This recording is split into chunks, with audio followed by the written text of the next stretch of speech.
Transparency international বাংলাদেশের একটা জরিপে দেখেছেন 18 মাসে 68টি ধর্ষণ হয়েছে, সবগুলোর সাথে বিএনপি নেতাকর্মীরা জড়িত। 2 লক্ষ মা বোনের সম্ভ্রমের উপর এই দেশের জন্ম, আর যেই অভিযোগগুলোর সাথে জামাত আর তাদের নাম মিশে আছে, কাজেই মানুষের রক্তে লেখা আপনার যেই দেশটা, সেটায় আমাদের মানুষের যে ভবিষ্যতের শপথ, সেটা কিরকম হতে হবে, সেটা আপনার খালি ভোটাধিকার সাংবিধানিক একটা বিষয় তো না ভাই। মুন্নি আপা একটা অভিযোগ তুলেছেন, নকল সিল বানাতে গিয়ে জামায়াত নেতা ধরা পড়েছেন লক্ষ্মীপুরে।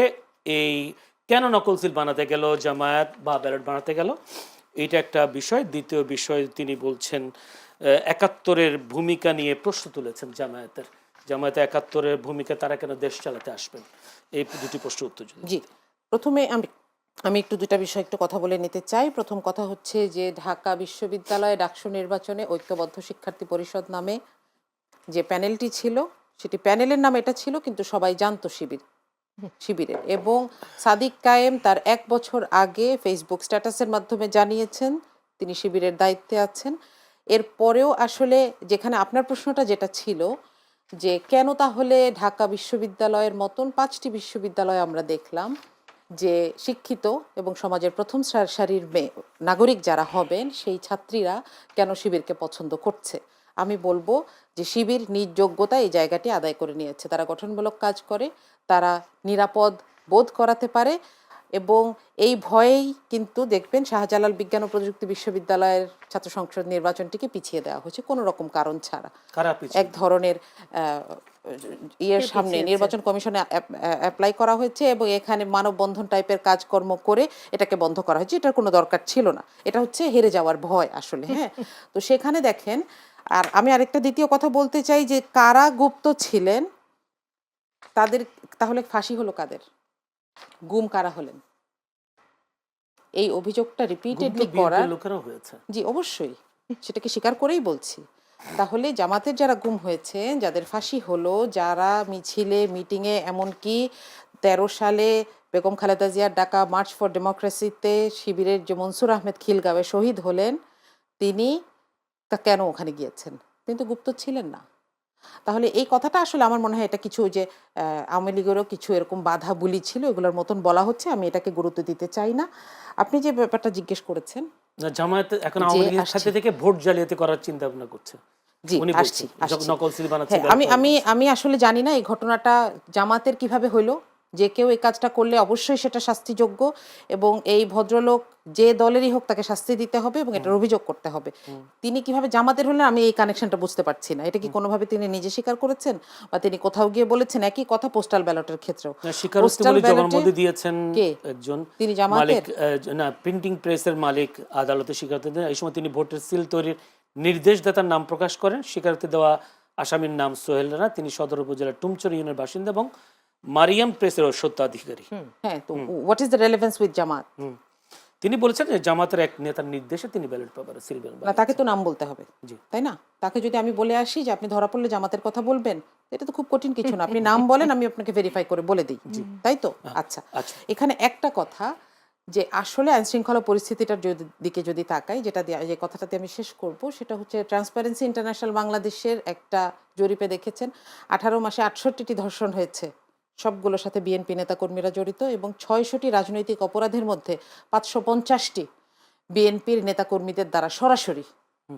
এখন এই অবস্থায় দাঁড়িয়ে আসলে কে 71 সালে কি করেছে এটা আমার কাছে ইম্পর্টেন্ট না, বরং আমার কাছে ইম্পর্টেন্ট এই অবস্থাটাকে আমরা কিভাবে সমাধানের দিকে নিয়ে যাব। এবং যে দলটা এটা বলছে তারা 2001 সালে তাহলে কেন 4 দলীয় জোটে জামাতের সাথে জোট করেছিল সেটার জবাব আমাকে দিতে হবে। তারপর আমি পাস্টের দিকে যেতে চাই। একটা প্রশ্ন, সেটা হচ্ছে লক্ষ্মীপুরে 4 আসনের জামায়াত প্রার্থী গতকাল বলেছেন জামায়াতে ভোট দিলে জান্নাত অবধারিত। এটা কি ভোটের কৌশল নাকি? আর আমরা তো দেখছি জান্নাত, উনি বলছেন না, এটা অনেকেই বলেছে। এইটা বিএনপি থেকে শুরু করে অনেকে বলেছে। আমি আপনাকে বলি, এটা একটা স্ক্রিনিং এর সহজ উপায় হচ্ছে, এইটা কি নির্বাচনী আচরণবিধির লঙ্ঘন? যদি না হয় তাহলে এটা ছেড়ে দেন, এটা কথা বলার মতন টপিক না।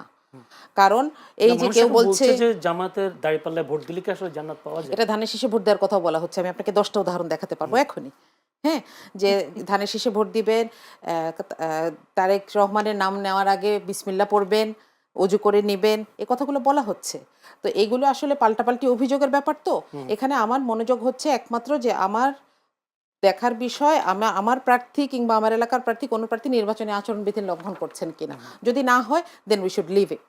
এটা নিয়ে কথাবার্তা বলে আমাদের এখানে সময় নষ্ট করা ছাড়া কোনো কাজ নেই। ধন্যবাদ। আমি একটু যেতে চাই ফাহিমা নাসরিন মুন্নি, আপনিও অভিযোগ করেছেন জামায়াত আসলে আওয়ামী লীগের ছাত্রলীগের সাথে গুপ্ত থেকে থেকে তাদের খারাপ অভ্যাসগুলো শিখেছে, কিন্তু বিভিন্ন সামাজিক যোগাযোগ মাধ্যমে দেখা যাচ্ছে, সারা দেশে দেখা যাচ্ছে আওয়ামী লীগ ভোটাররা একদম সক্রিয়, তারা বিএনপিকে ভোট দিতে চায়।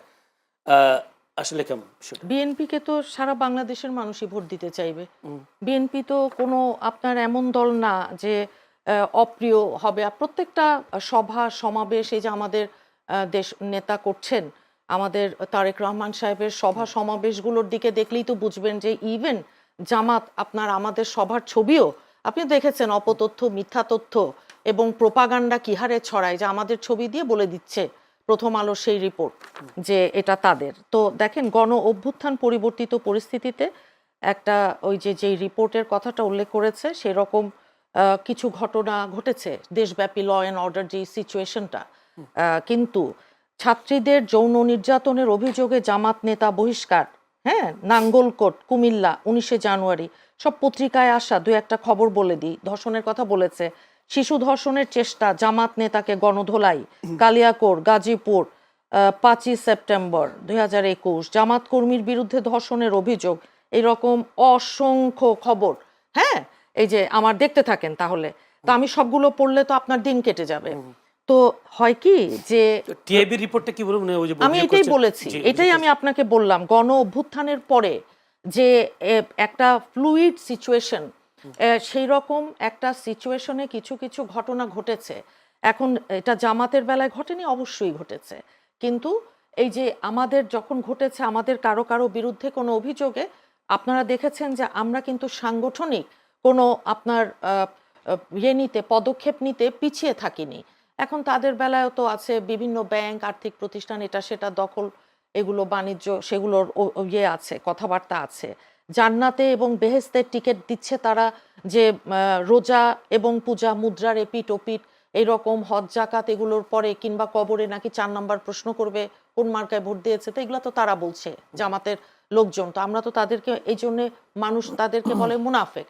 জামাতের বেলায় যে রক কাটার একটা ব্যাপার আছে, যে ওই যে তাদের এই অভিযোগটা আছে যে যারা করে তাদের এইরকম বিষয়গুলো সামনে আসে। তো এখন হয় কি, আমরা দেখছি যে তারা আমাদেরকে বেশ মানে ফলো করছে। যেমন আমরা আপনার যেই 31 দফা, এটা তো আমরা বহু আগে দিয়েছি, পরবর্তীতে দেখা গেল ইশতেহারের আগে জামাতও কিন্তু এরকম একটা 31টা পয়েন্ট দিয়ে একটা ইয়ে করেছে, যেখানে তারা বলেছে যে কর্মসংস্থানের তাদের যে ইতিহাস, সেই ইতিহাসে আপনি দেখবেন শিবির ব্যাকগ্রাউন্ড ছাড়া কারো চাকরি হয়। তাদের যে প্রতিষ্ঠানগুলো আছে, ইবনে সিনা হাসপাতাল চেইন, আল বারাকা, ইসলামী ব্যাংক হাসপাতাল, এগুলোর যে উদাহরণগুলো আছে, এই যে কিছুদিন আগে একটা তাদের এইরকম প্রতিষ্ঠানে যে নারীদের বাদে আপনারা ওই ইয়ে করেন, নারীদেরকেও কিন্তু তারা আবার এনকারেজ করছে না, বাদে আপনারা অ্যাপ্লাই করেন চাকরির জন্য। আর এই ব্যাকগ্রাউন্ডের না হলে তো ভাই কারো আপনার চাকরিটা ভুলে যেতে। প্রশ্নের উত্তরটা পেলাম না, মানে এরকম কিনা বিএনপির পক্ষ থেকে আওয়ামী লীগকে আশ্বস্ত করা হচ্ছে রাজনীতিতে পুনর্বাসন করার জন্য, সেই আশ্বাসের কারণে আওয়ামী লীগ বিএনপিকে ভোট দিতে চায়? আপনি কি দেখেছেন যে আওয়ামী লীগের বেলায় জামাতের নেতা ওনারা কি মিষ্টি, কি মধুর সুরে সুন্দর করে কথা বলছেন? আমরা কারো বিরুদ্ধে কোনো প্রতিহিংসা নাই। আপনারা কি দেখেছেন জামাতের ইশতেহারে ভারতের কথা কিভাবে বলা আছে? ভারতের ছবি দিয়ে জামাত যে ইশতেহার করেছে, ভারতের ইয়েতে বেলায় যে তারা বলেছে ভারতের সাথে জামাত সুসম্পর্ক তৈরি করতে চায়। তো বিএনপির ইশতেহার তো আপনারা দেখেছেন, বিএনপির ইশতেহার তো আপনি যদি ঘন্টার পর ঘন্টা সেটাকে স্ক্রুটিনি করেন এবং দেখেন, সেখানে আমাদের যেই কথা আমরা যেটা বলেছি, একটা খালি বলি, বেসরকারি সার্ভিস রুলস, যেমন আপনি বেসরকারি চাকরি যদি করেন, বেসরকারি পেনশন ফান্ড, এই বিষয়গুলো তো ইনোভেটিভ, যেই প্ল্যানগুলোর কথা আমরা বলেছি। এখন দেখেন, বাংলাদেশের 30 লক্ষ মানুষের রক্তের উপর এই দেশের জন্ম, 2 লক্ষ মা বোনের সম্ভ্রমের উপর এই দেশের জন্ম, আর যেই অভিযোগগুলোর সাথে জামাত আর তাদের নাম মিশে আছে, কাজেই মানুষের রক্তে লেখা আপনার যেই দেশটা, সেটায় আমাদের মানুষের যে ভবিষ্যতের শপথ, সেটা কিরকম হতে হবে, সেটা তো আপনার খালি ভোটাধিকার, সাংবিধানিক একটা বিষয় তো না ভাই। ভোটাধিকার আমার আপনার যেমন কনসিয়াস, আপনার বিবেকের আপনি একটা জাতির যে সম্মান, একটা জাতির যে মর্যাদা, একটা জাতির জনগোষ্ঠীর অস্তিত্বের যেই প্রশ্ন, সেগুলো সব মাথায় রেখেই তো আপনি আপনার যেই সিভিক রাইট, আপনার যে একটা নাগরিক অধিকার, সেটা আপনি প্রয়োগ করবেন। জি।